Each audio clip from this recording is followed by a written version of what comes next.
Now we're going to talk to Patrick Tyrrell of the Heritage Foundation of the government dependency trap. And Patrick, thanks for joining us. Good to be with you, James. So we're talking about a new study, and this question often comes up.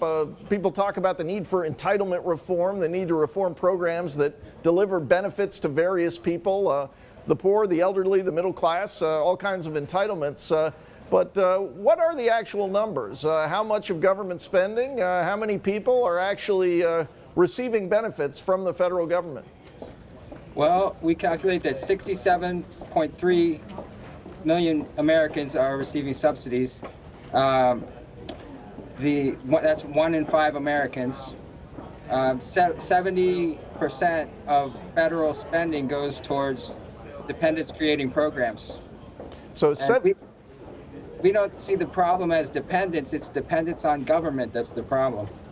Right. Now, 70% of federal spending, and 67 million Americans, I think you're saying, receive direct subsidies. I would think indirectly it's probably even greater than that. But where do people have talked about a problem if you get to a point in America where more people are getting benefits than are paying the taxes to pay for those benefits, and therefore the people getting the benefits may have very little incentive not to vote for candidates promising higher taxes in order to fund those benefits.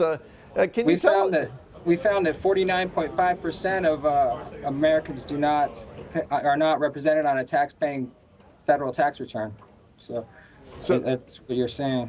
So okay, so we're sort of right on that bubble between, I guess to put it in general terms, people pulling the wagon and people riding the wagon.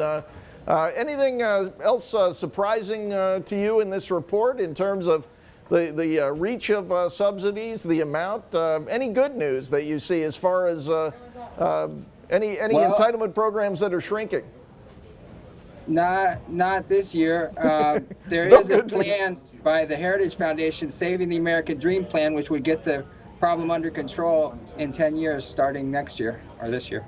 Okay, now can you give me the highlights of that? Are we walling off certain programs, or everything gets a cut across the board? How would that work? We think that if people who have the means to support themselves, and if they're wealthy enough, don't need to get Social Security, we want to privatize accounts. But if you need it, if they don't have the income, then that's what they're there for. But we mean test Social Security in our plan, Saving the American Dream.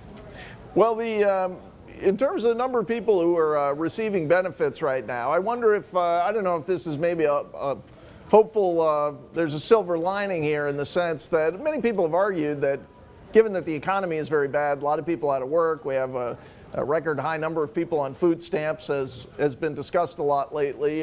Is it possible that as the economy rebounds and unemployment keeps ticking down, we hope that continues, you would see fewer people and smaller entitlement programs? Well, it's really up to policymakers and what they do in Washington. That hasn't been the trend. The trend has been it's increasing. The index of dependence on government went up 8% last year and 13% the year before that. It's up 70% since the year 2000. So we want to reverse that trend, but it hasn't happened yet.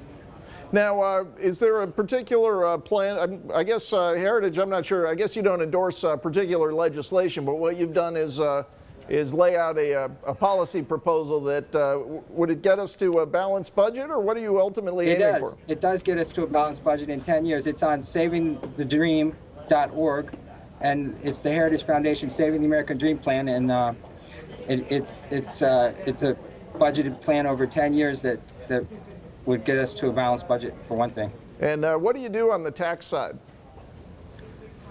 No increases. I'm guessing in order to hit that balanced budget, you don't have any tax increases in the plan, or maybe you do. I don't know. No, not overall. Overall, it's a net tax. It's net tax neutral. Okay. Okay, sounds promising. Patrick, thanks for joining us today. Okay, thanks for having me.